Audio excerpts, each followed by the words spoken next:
in Britain today. Many Freemasons occupy highly paid jobs at local borough councils across Britain, which often have Masonic temples inside council buildings, maintained at the taxpayer's expense. In Scotland, Masons used to proudly parade through the streets. After the exposure of local authority frauds involving corrupt Masonic solicitors and councillors, British Freemasons went underground and now rarely march in view of the public. The public image of British Freemasonry has been damaged by the revelation that supercriminal Kenneth Noye and the men responsible for the Brinks-Mat gold bullion robbery were all Masons. As Prime Minister, Tony Blair has frequent meetings with the Queen. She herself is Grand Patroness of International World Freemasonry, which has its Grand Lodge of England headquarters near Drury Lane in London. The British government employs a huge number of civil servants, magistrates, judges, solicitors and officials, which have all historically been Freemasons. The deceased author of The Brotherhood, Stephen Knight, says that penetration of Freemasonry into the British establishment goes way beyond policemen and parish councils. Knight says that the Palace of Westminster, home to the British Parliament, is used as a meeting place for at least 2 Masonic lodges. One of these lodges is called the New Welcome Masonic Lodge, which regularly hosts blood-curdling rituals and ceremonies inside the Palace of Westminster. Members of Parliament from all political parties gather together, wearing white gloves, sashes, lambskin aprons, and wielding ceremonial daggers, swearing bloodthirsty oaths of allegiance to each other. Just where this leaves British democracy is anyone's guess, but the fact that these secret ceremonies take place in a building paid for by the British taxpayer leaves one wondering if Freemasons do not see themselves as superior to the average British citizen. Many researchers claim British Prime Minister Tony Blair is a high-ranking 33rd degree Freemason. This is the highest rank of Mason, and this elite cabal of British Freemasonry has its own headquarters at number 10 Duke Street, which some claim is connected to number 10 Downing Street via a secret underground tunnel. Inside the Duke Street headquarters of the Supreme Council of the 33rd degree, there is a red room, a black room, and a chamber of death, which Masons use for macabre rituals based on ancient Jewish mysticism and Enochian magic. Once initiated into the 33rd degree, Masons are told they are superior beings, and the human population are referred to as being profane goyim, which means cattle.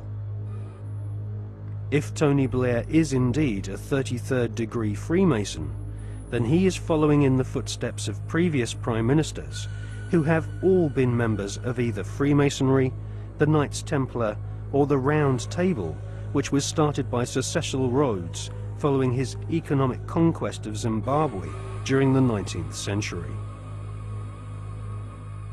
Winston Churchill was also a 33rd degree Freemason, initiated into the Studholme Lodge at the headquarters of the 33rd degree in May 1901.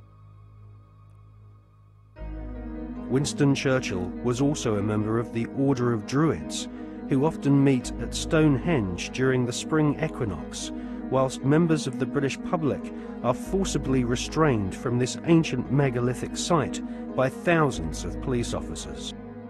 The ancient Druid rituals at Stonehenge can be considered harmless when compared to the murderous, satanically inspired ceremonies of Freemasonry.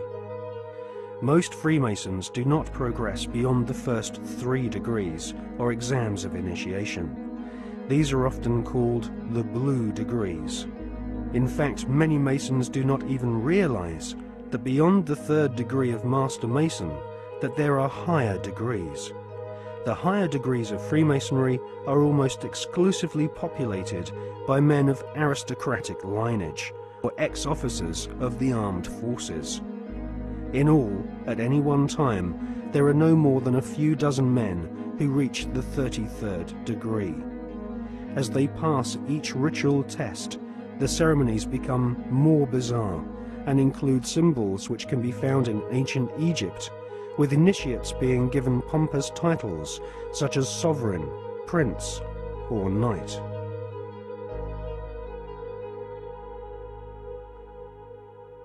When we see Tony Blair meeting with George Bush Jr., we are actually seeing two knights of secret orders.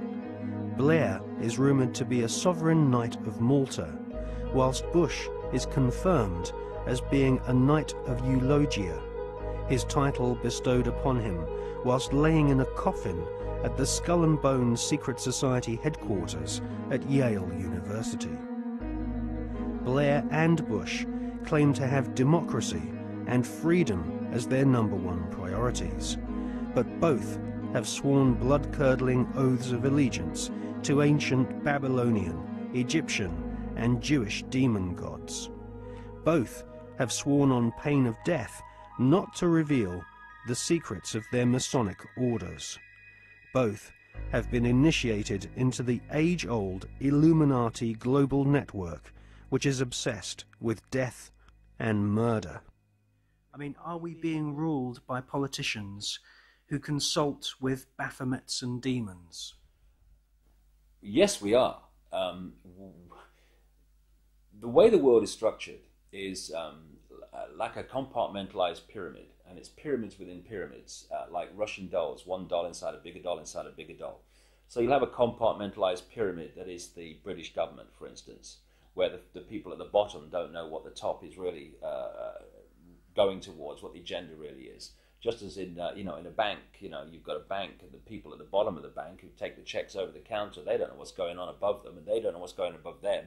And eventually, in all these pyramids, you have a tiny little number of people at the top that are actually the only people that know how the whole game fits together. Everyone else is just playing their part in ignorance.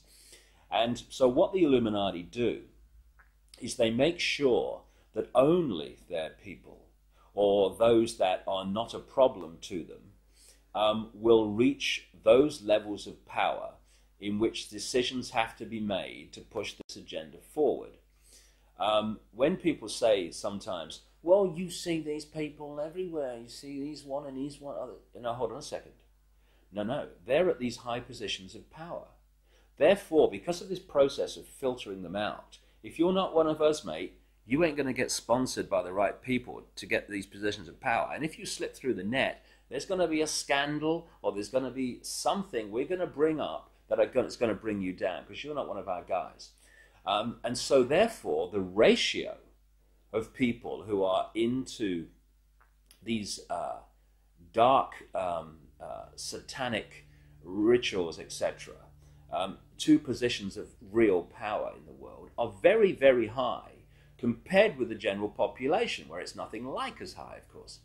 And so the question answers itself, in my experience, when people say, do you think the Prime Minister of Britain's involved? And my reply is he the Prime Minister of Britain? Yeah, well, he's involved, particularly Britain, because the reason, you see, that you cannot put a cigarette paper between the British Prime Minister ever and the President of the United States, whether Democrat or Republican, is because both are answering to exactly the same masters.